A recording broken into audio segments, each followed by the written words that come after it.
are you? Most people start the study of their spiritual journey with the common inquiry, who am I? And finally they get the answer, I am. Well, literally, I am is an incomplete sentence, but in spirituality, I am is not only a complete sentence but also the absolute answer to the great question, who am I? Let's follow a dialogue between a guru and disciple to explain it in simple words. Guru to the disciple, who are you? Disciple, John. Guru, that's not you. That's your name. So, who are you? Disciple, American. Guru, that's not you. That's your nationality. So, who are you? Disciple, Catholic. Guru, that's not you. That's your religion. So, who are you? Disciple, male. Guru, that's not you. That's your gender. So, who are you? Disciple, doctor. Guru, that's not you. That's your profession. So, who are you? Disciple, human. Guru, that's not you. That's your species. So, who are you? Within a few minutes John had told his name, nationality, religion, race, caste, color, status, gender, profession, qualification, species, and many things, but still the guru's question was not correctly answered. We are not even our body, mind, or intelligence, BMI as they are referred to in Vedanta.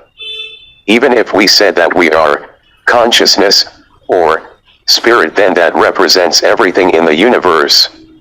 We cannot establish our separate identity by saying that we are spirit, since everyone and everything is that spirit. There is no answer to the question, who am I? And hence Vedanta answers that question by saying, I am. I am is aham in Sanskrit. Aham becomes ahum and ahum becomes om. Thus meditating on om is meditating of the self, or the spirit that's everything, but not in literal sense. I am, I am, I am, aham, aham, aham, ahum, ahum, ahum, om, om, om, I am, I am, I am. The following are 6 Mahavakya, great affirmations, found in the Upanishads. Aham Brahmasmi, I am Brahman. Ayam Atman Brahman, the self is Brahman. Tat Tivam Asi, that thou art. Prajananam Brahman, consciousness is Brahman. Sarvam Kalvidam Brahman, the universe is Brahman. Soham, he is I. Brahman is God. So, I am, it is, but for the ease of our understanding, it is okay to conclude with, I am a soul, or I am consciousness, or I am spirit. I am a soul, or I am consciousness, or I am spirit. Your body and you are not same. It is imperative for us to know that, I am not my body. If I own a car, then I call it as my car. Obviously I am not the car. Similarly, I call my child as my child. Again, I am not the child. And so again, if I have a dog, then I call it as my dog. I am not the dog. So, when I say, my body, can I be the body? No, I and my body are two different entities. I have a body, mind, and intellect, but I am not my body, mind, or intellect. Vedanta refers to this body, mind, intellect as BMI in short. If you see closely at the problems of your life, then you will find that all your problems are with your BMI and not with you. Swami Vivekananda was very clear about this separation of self and BMI. So, whenever he was not well he said, "My body is not well," and he never said, "I am not well." If possible in your day-to-day life you should also practice this kind of statements. With regular practice you will start disassociating yourself from the problems of your BMI, and finally you will find yourself as a self that has no problems, worries, or fears in life. Your body koshas, the sheaths. Everything in its essence is soul, or consciousness. A being could be either a living being, or a non-living being. If it's a living being then it, soul, is wrapped in two or more sheaths, known as kosha in Sanskrit. Totally, there are 5 koshas, sheaths. Annamaya kosha, body. Pranamaya kosha, respiratory system. Manomaya kosha, mind. Vijnanamaya kosha, sense of right and wrong. Anandamaya kosha, experience of bliss. Plants have annamaya kosha, body, and pranamaya kosha, respiratory system. Animals have annamaya kosha, body, pranamaya kosha, respiratory system, and manomaya kosha, mind. Human beings have annamaya kosha, body, pranamaya kosha, respiratory system, manomaya kosha, mind, vijnanamaya kosha, sense of right and wrong, and anandamaya kosha, experience of bliss. Law of karma is not applicable to any species that doesn't have the sense of right and wrong. That's the reason law of karma doesn't apply to animals. The purpose of human life consists in finding out what we really are. We can inquire what human life is because we are endowed with the faculty of reasoning. The distinctive difference between man and animal is that man has the ability to reason and inquire into the source and meaning of his existence and of the existence of other forms of life. Good and bad are relative terms. What is good for one person may be bad for another. Also what is good at one time may be bad at another time for the same person. But right and wrong are not relative terms. An action is either right or wrong. A right will be right forever and for every person. And a wrong is always a wrong for everybody. Animals can differentiate between good and bad, but they cannot differentiate between right and wrong. Some animals are cleverer than human beings. Some birds have terrific memory and brains. They fly from one country to another and return to the same place without any maps, printed directions, or GPS. But one thing that only human being possesses is intelligence of differentiating between right and wrong. Supposing a man has a very law-abiding wife and a faithful dog. Supposing this man is a criminal. The day his wife comes to know the fact, she gives ultimatum to her husband that either he quits his profession, or she would leave him. If the man doesn't change himself, the wife leaves him, but the dog continues to be with the man. The reason is, the wife is a human being and she has the intelligence of differentiating between right and wrong. She doesn't want to support wrong. The dog doesn't know what's right and what's wrong. Whether his master kills innocents or robs banks, it doesn't matter to the dog as long as his master caresses and feeds him. Inquire within and you will find the answer to what's right and what's not. Of course, this book will talk a lot more on the topic of right and wrong. Your true nature. Scriptures say that the true nature of every being is divine. Due to the illusory power of the Creator, most people have forgotten their true nature and are so engrossed in their superimposed nature that they do not even want to relieve their true nature. This fact has been illustrated by way of a story in Vedanta. Here comes a great story from the collection of Vedanta tales. Story: Sheep Lion. There was a lioness, who was about to give birth to a little one anytime. One day she attacked a herd of sheep and accidentally died on the spot, giving birth to a cub. The cub grew up with some lambs of the sheep family. It ate grass and bleated like a sheep. Days passed and the cub grew into a lion and continued to behave like a sheep. One day another lion chased their herd. All sheep and the sheep lion ran for their lives. The attacking lion was flabbergasted at the sight, a lion running with a herd of sheep to save life from another lion. The attacking lion forgot his intention of the chase and just went after the sheep lion, and finally caught it. The sheep lion started screaming and pleading for life.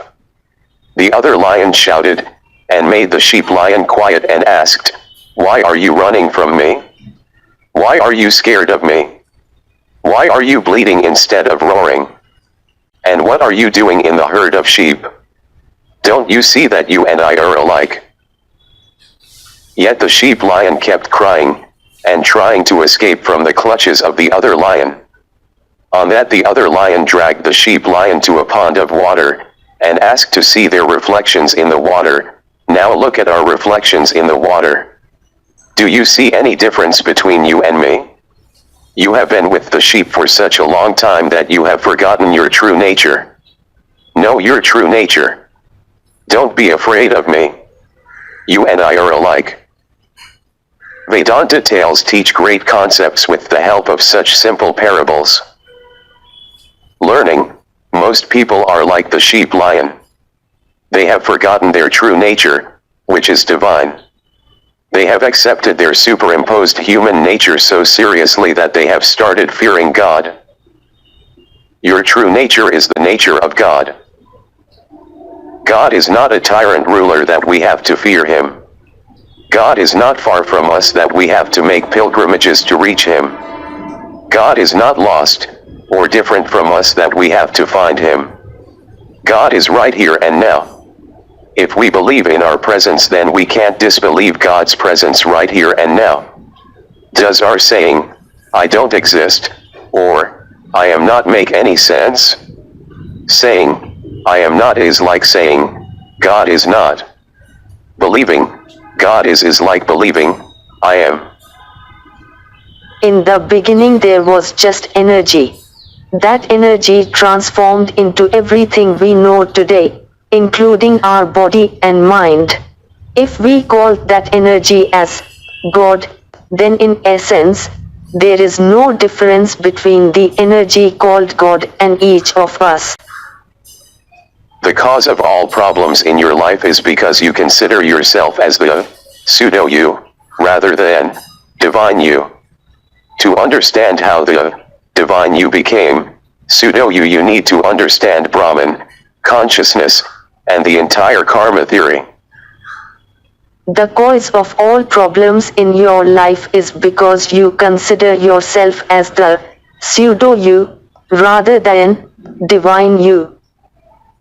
To understand how the divine you became pseudo-you, you need to understand Brahman, consciousness, and the entire karma theory. Karma theory. When we say event, what comes to our mind is a major occasion. However, the fact is that every second of our lives is an event. An event can only be one of the two types, doing or happening. Every second in our lives either we are doing something or something is happening. Initially it might be confusing to categorize an event as doing or happening, but by concentrating on it a little you will find it very easy. One important point to consider is that while doing this exercise we should think from the perspective of one person only. For instance, a person hits another person. Was that a doing or happening? Well, for the first person who hit the other person, this event is a doing. While for the second person who was hit, this event is a happening. Doing is called karma. Happening is called effect, or fruits of our past karma, but in common parlance this also is called karma. Mostly we find people saying, "It's all my karma." What actually they mean is, "It's all fruits of my past karma." Doing is called karma. Happening is called effect or fruits of our past karma, but in common parlance this also is called karma. When we say past karma, the past could be one's earlier life or the present life until that very moment. Here one might question, what if one doesn't believe in the concept of rebirth? Well, unless one believes in rebirth and the concept of carrying over karma from one life to another, one would never find any satisfactory answer to simple questions such as why people are born unequal in respect of health, wealth, etc. Unless one believes in rebirth and the concept of carrying over karma from one life to another, one would never find any satisfactory answer to simple questions such as why people are born unequal in respect of health, wealth, etc. There is nothing called a matter of S or a neither in Vedanta nor in science. It's all due to cause and effect. As per science, for every cause there's an effect, and there cannot be an effect without a cause. Same is absolutely true in Vedanta. For every action, karma, there is a reaction, or happening, fruits or results of that karma. There could be a gap in time between an action and the action to fructify, produce fruits. This time gap could be of just seconds, or even that of a lifetime, or up to next life. Good and bad events happen in a person's life. Good events are results of his right karmas and bad events are results of his wrong karmas. Doing and happening. Doing is what a person does, that could be happening for somebody else. We will not consider that second person in this discussion. Happening is what happens in the life of a person, which could be doing of somebody else. Again, we will not consider that second person in this discussion. With those definitions of doing and happening, let's quickly look at a few examples to ensure that you are very clear on those two terms. Doing, I purposely hit somebody's car while driving, I did that. Happening, I accidentally hit somebody's car while driving, that happened to me. Doing, I shouted at somebody, I did that. Happening, somebody shouted at me, that happened to me. Let's work on it a little more with an illustration. While I was walking in a street, a thief forced me to hand over my money to him. He threatened if I didn't give the money. So, I quietly handed him what he wanted. Is that a doing or happening for me? Answer: partly doing and partly happening, as explained below. Happening, confronting the thief, thief's demanding money, and thief's threatening if I didn't owe him were all happenings. Doing, my handing over the money to thief was doing because I had a choice of either handing over the money or facing the consequences of not obeying the thief. I had options and I purposely opted to obey the thief. Hand over the money was my doing. Every incident in life can be very precisely identified as a doing or happening when the event is further broken down. If not, your doings are in your hand. Whatever you do, life is your doing, that is your karma, action that you take using your own free will. Your happenings are never in your hands, even if it seemed to be. Whatever happens in your life is the result of your past karmas. Right is universally right, wrong is universally wrong. But good and bad are relative terms. Good means you think that's good, and bad means you think that's bad. If your doings are right, then good things will happen in your life, and if your doings are wrong, then bad things will happen in your life. Be very clear about 4 words: right, good, wrong, and bad. If your doings are right, then good things will happen in your life, and if your doings are wrong, then bad things will happen in your life. Fruits of karma may not immediately come after karma. Sometimes, fruits of karma may immediately come after karma, and at other times it may take long time. There is no perfect sequence of karma, doing, and fruits of karma happening in one's life. A right doing might be followed by a bad happening, and a wrong doing might be followed by a good happening. And it's totally beyond any ordinary person's intelligence to match his doings with happenings, because our doings and happenings are scattered over entire lifetime as well as multiple lifetimes. One might study hard for exams and yet fail. Why? Bad happening was due for some past wrong karma. One might hardly study for exams but yet be the topper. Why? Good happening was due for some past right karma. To recap the above message, here are some important points. Karma, action, is doing what we do in our lives. Again, karma, fruit of action, is happening, what happens in our lives. It's important to know the difference between karma as action and karma as the fruits of action. We often use the same word, karma, to talk of action as well as fruits of action. Though karmaphalam is the actual word for fruits of action, people use the same word, karma, for both karma and karmaphalam. Fructification of karma, action producing, fruit, doing producing, happening. Fructification means karma bringing fruits, or our past doings resulting into happenings. It's like reaping what we sowed. Karma may fructify immediately, or on a future date in the same lifetime, or in next life. Types of karma. Theoretically, there are 3 types of karmas: sanchita karma, prarabdha karma, and agami karma. Sanchita karma is that which has been accumulating through the previous birth.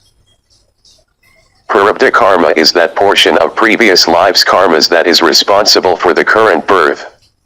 In addition to that, prarabdha karma is that portion of our previous and present lives' karma, which would fructify in current lifetime and cannot be carried forward to next life. Agami karma is that which is being accumulated now that will influence future birth. Which means it's that portion of our karma, which will fructify either in future in the current life or in next life. Nobody can avoid prarabdha karma. Once karma becomes prarabdha, the person has to enjoy, suffer, and exhaust it in this lifetime itself. Agami karma can be stopped from fructifying. As explained before, every moment of a person is either a doing or a happening. To understand this great concept, one more important thing we need to know is that throughout this reading we need to keep just one person in mind and not more than one. Since karma is always with respect to a person and a circumstance. The karma of a soldier killing a person at war is different than a civilian killing a person. And the karma of a soldier killing a person at war is different than the same soldier killing a civilian. Right, wrong, good, and bad. To learn about karma, it is extremely important to understand the difference between right and good and wrong and bad. Right is universally right, and wrong is universally wrong. But good and bad are relative terms. In Vedanta, it is very important to use correct words, otherwise the entire understanding of the philosophy fails. To repeat, right is universally right. For example, the statement, planet Earth goes around the sun. That is right. That is right for everyone, and that is universally right. Planet Earth is stationary is a wrong statement. It's wrong for everyone. It's universally wrong. Good and bad, on the contrary, are relative terms and hence, not universal. What is good for one person could be bad for another person. Also, what is good for a person at one time may be bad for the same person, another time. When you call something as good, it means you think it is good, and bad means you think it is bad. Our saying, good and bad, depends on our personal likes and dislikes. Bhagavad Gita is the most sacred book of Hindu religion. It is believed to be the spoken words of Lord Krishna. Bhagavad Gita revolves around the Lord's teaching of Dharma and Adharma. Dharma is righteousness, or the right actions. Adharma is unrighteousness, or the wrong actions. As per the law of the universe, or to say as per the law of karma, if an action is wrong, then it's wrong, whether we accept it or not. Before Nicholas Copernicus convinced the people that the earth goes around the sun, the world thought that the sun goes around the earth. However, it doesn't matter what people think. Even if people believe in a wrong thing for thousands of years, it doesn't become a truth. Similarly, when two people argue, each one thinks that he is right and the other person is wrong. But it doesn't matter what we think. What matters is what's actually right and wrong as per the law of karma. When two people argue, each one thinks that he is right and the other person is wrong. But it doesn't matter what we think. What matters is what's actually right and wrong as per the law of karma. Good and bad are individuals' perception. What may be good for one may be bad for another person. Again, what may be good at one time may be bad at another time for the same person.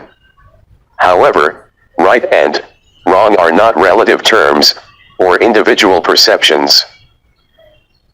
If a banana is kept in open for several days, then in ordinary circumstance one would call it bad, and would not eat it.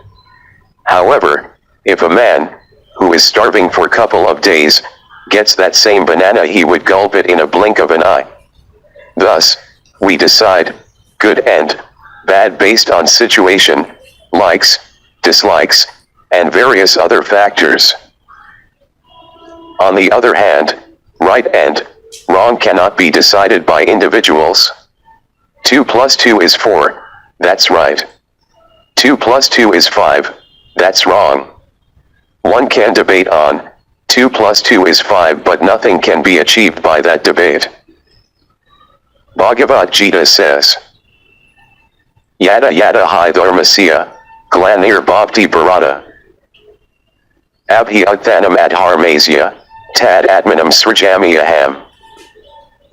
Meaning, whenever there is decline of righteousness and ascendance of unrighteousness, then, O scion of the Bharata race, I manifest, incarnate, myself in a body. Paritranaya sadhunam, vinasayasya duskritam. Dharma samsthapan arthaya, samhavamaya yuj. Meaning, for the protection of the right doers, for the destruction of the wrongdoers, and for the establishment of righteousness, I am born from age to age. When 5 millenniums back Lord Krishna told this to Arjuna, by unrighteousness he meant certain acts that are wrong, and not just because some people or religions would consider it to be wrong. Sri Paramahansa Yogananda once said, you know when you are doing wrong. Your whole being tells you, and feeling it always. If you do not listen to him, then he is quiet, but when you spiritually waken again he will guide you. He sees your good and your evil thoughts and actions, but whatever you do, you are his child just the same.